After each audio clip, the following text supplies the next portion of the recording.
Actually जो है आप पैथोलॉजी का रोल अब ज़्यादा बढ़ गया है, क्योंकि एक ज़माना था जब पैथोलॉजी की ज़रूरत ही नहीं थी। जितने तबीब थे, जितने हकीम थे, नफ्स से सारी बीमारियां पहचान लेते थे। अब वो सिस्टम ही ख़त्म होता जा रहा है। तो अब ज़्यादातर जो BUMS हैं या जो प्रैक्टिस कर रहे हैं, तो नफ्स से उनका इतना गहरा ताल्लुक़ नहीं है जितना कि होना चाहिए। तो अब वो आपको किस तरह से डायग्नोस करेंगे कि आपको क्या प्रॉब्लम है और क्या बीमारी है, या आप किस चीज़ की बॉडी के अंदर कमी है। तो ये सारी चीज़ें उसके पैथोलॉजी के बगैर उन लोगों को पता नहीं। वरना पैथोलॉजी का कभी भी ज़रूरत नहीं पड़ी हिकमत के अंदर। ओल्ड टाइम में, एंशिएंट टाइम में, जब मान लीजिए हकीम अजमल खान साहब का ज़माना था, या इससे भी पुराने हकीमों का जिनका ज़माना था, उसमें कभी भी पैथोलॉजी का कोई रोल ही नहीं था। लेकिन अब क्योंकि वो सिस्टम नहीं रहा, वो लोग नहीं रहे, वो जानकार नहीं रहे। अब जैसे राजस्थान में सिर्फ अकेला नफ्स देखने वाला मैं ही हूँ। तरीक़ा तो सिखाया जाता है और बाकी सब कुदरत अपने आप दिमाग में डाल देती है। जैसे मैंने अपनी वालदा से सीखा था नफ्स देखना।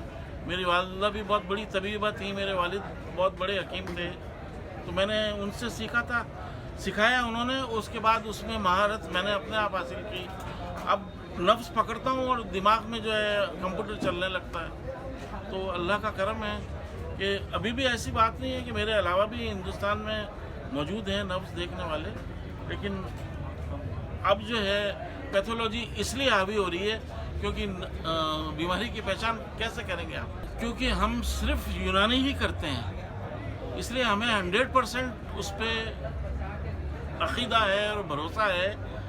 और अभी कई कंपनीज इंडिया के अंदर अपने ऐसी हैं जो स्टैंडर्ड कंपनीज बहुत सारी हैं ऐसी, जो हर्ब है उसको ही डाल रही है, उसी को बना रही है, जिससे उनकी क्वालिटी में कोई कमी नहीं आई है। अगर वो हर्ब अवेलेबल नहीं है तो वो उस पर मेंशन कर देती है। जैसा दवाउल मिस्क मोतदिल जवार वाली बनती है, तो उसमें मुश्क अवेलेबल नहीं है, ना वैसे भी अवेलेबल है। और गवर्नमेंट ने भी बैन लगा रहा है। मुश्क कहाँ से लाएंगे आप? हिरन को कहाँ से मारेंगे आप? उसकी जगह वो उसकी जो सब्स्टिट्यूट डाल रहे हैं वो लिखते हैं। और मेरा अपना जो है तजुर्बा ये है कि मैं कॉम्बिनेशंस बनाता हूँ अपने खुद के। एक माजून को दूसरे खमीरे में मिला रहा हूँ, माजून को वो बना रहा हूँ, वो बनाता हूँ, तो उसमें मुझे और ज़्यादा अच्छी कामयाबी मिलती है।